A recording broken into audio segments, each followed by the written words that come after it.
Hello, and let me tell you about the time a big man tried to escape a meeting he was bored in. So, I used to work with this guy. We'll call him Brown Dog. That was actually his nickname at the time. And the reason he had this nickname is that he was very easily able to be distracted. So, you'd be talking to him in the middle of a meeting or a conversation or a work topic, and he'd be just discussing it, and then all out of nowhere, like, oh, a dog, a brown dog. And that was a running joke because he was just so constantly distracted. He'd be in the middle of something, he'd just disappear off in his own little world, constantly changing the topic of conversation. Smart guy, but very, very easily distracted. And as a result, he wasn't great in meetings because meetings tend to be a lot of people sit in a room and talk about one thing and he gets bored. So the other thing to know about Brown Dog is that he was a big guy, like a really big guy. Not like fat, but I'm fairly tall, I'm 6 foot, and he would have been at least 4 or 5 inches taller than me. And just physically big, like every part, like he had big fingers, big hands, big legs. Like he's reasonably skinny for his size, but just every part of him is like well built. And he was also incredibly clumsy. Like he's really, really clumsy, as a lot of big guys tend to be. Yeah, he'd sort of knock things and stuff. So the combination of being like easily distracted and a big guy and fairly clumsy means that he's not the most subtle person in the world. It's really easy to notice when he's around. So anyway, Brown Dog and me and about 6 other people are in this meeting, and it's a large corporate, and these meeting rooms are often hard to book. So we're sort of crammed into this room that's a little bit too small for all of us. And there's a big conference table in the middle, and everyone's sort of crammed in there.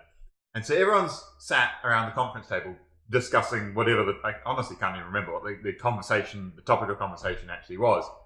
But instead of doing what most people do when they're bored at a meeting, which is check your mobile phone and sort of drift off, he's like, I'm going to leave.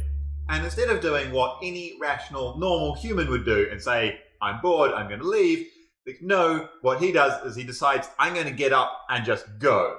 But of course, everybody is like really jam-packed into this meeting room, and there's not actually a lot of room between the chair and the wall behind it. So he's a big guy, remember, so he sort of surreptitiously gets up and subtly tries to stand up and then turn to go out. But he can't actually physically turn to get out of the room.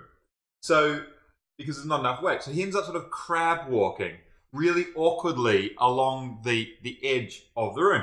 And of course, he's trying to do this without making eye contact with him. He's sort of maintaining that delusion or that pretense that maybe we haven't noticed him. But of course, everybody else is just staring at Brown Dog at this point, just like, what are you doing?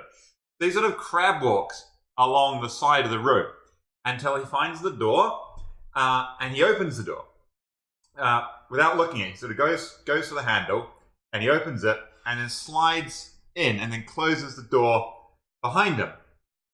And there's this really awkward couple of seconds.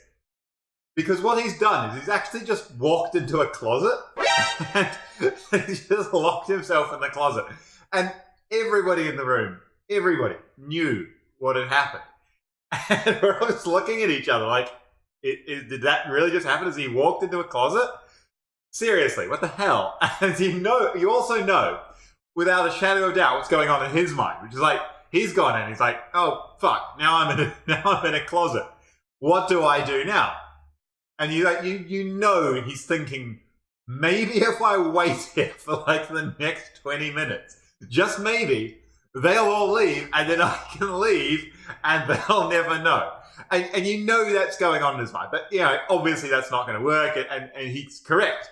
And so he decides to come out, which is the right thing to do. Because there's that moment where you're just like, we know you're thinking that, and you know you're thinking that. And it's just like, no, he's still going to pretend, though.